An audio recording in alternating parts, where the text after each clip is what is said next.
everyone, it's Tarsher. Magluto tayo gulay. First, olive oil. Ganyan ako magluto.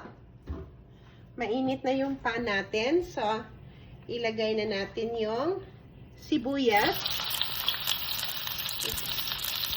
Tapos ihalo ko na sila.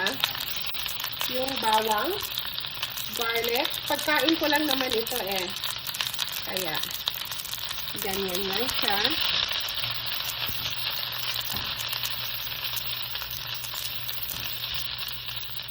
Tapos, tofu, kasi dito may mabibili ka na prito. So, yung prito na ang binili ko para madali lang. Ganyan lang siya.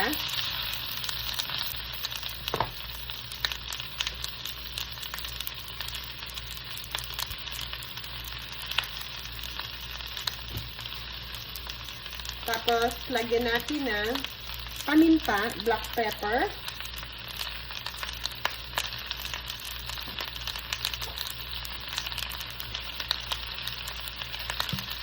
So, ito ay optional, patis.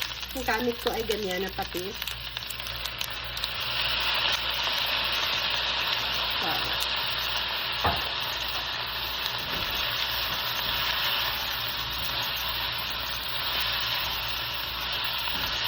ihalo lang natin siya ng maigi pa.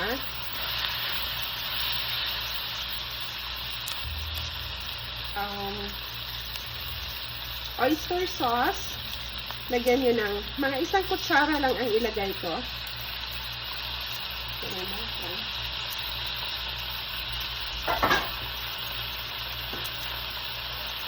Ganyan lang. Tapos ihalo na siya.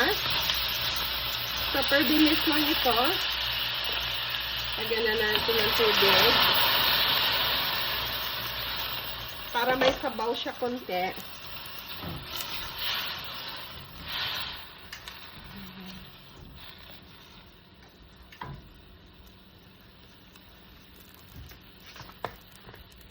Lagyan pa natin ng paminta. And then I just add talong, eggplant. I-add ko lang silang lahat.